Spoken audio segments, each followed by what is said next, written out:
Oh yeah, they're very, very different.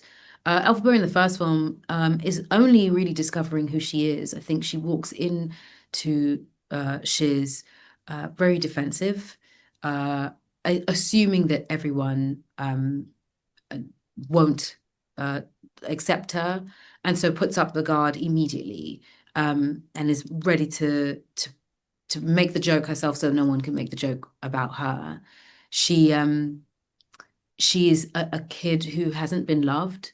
She is a kid who's been lonely for much of her life, but has tried to be as good a daughter and sister as she can be, um, and has to sort of discover how to how to harness the power she has. She doesn't really even know what kind of power she has, both magically and intrinsically. She has no idea.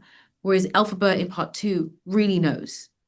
This is a woman who has has an understanding of who she is and what she's meant to do and her place in the world. And this is a person who now in her adult age is experiencing loneliness kind of by default because of the choice she's made in the previous film.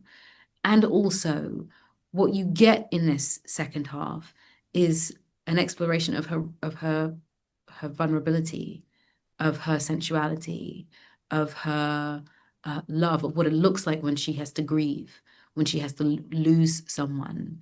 Because I think in the first half, she has grief, but it's from such a young age that there's a particular kind of memory that she has. In this, it's immediate and it's visceral.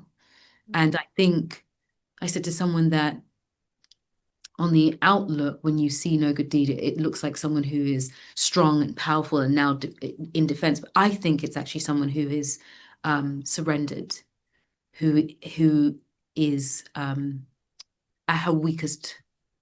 At her weakest, she's lost a lot. She's had a lot of grief. She has a lot of loss, and doesn't have it in her anymore to fight against the things that are being said about her.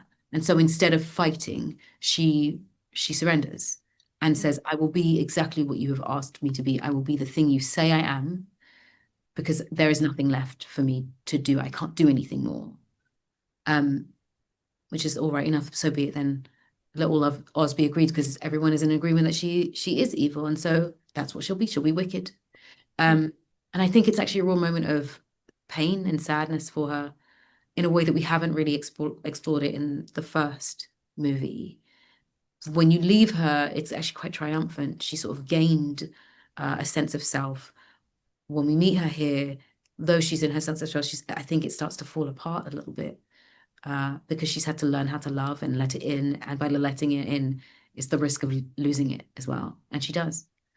Um, yeah, I said to someone that there's an interesting arc that she has to go through. You see her in the first movie, she's constantly ascending. So in the first song, she gets to the peak of the mountain, it has to go back down. And then she flies in she's also walking up a hill when she's doing I'm Not That Girl, and she walks up the stairs at some point, and then she flies in defying gravity. And in this, we meet her. She flies in and lands, and then she has to go down into that basement, and she has to go onto the down and onto the ground where the animals are. It's this up, and now she's actually landing and leaving, you know? So I do think they're very, very different. The young Elphaba is still a part of the older Elphaba that we meet in film two, but this Elphaba has life experience, and she's grown, and she's a woman, not a girl. Yeah.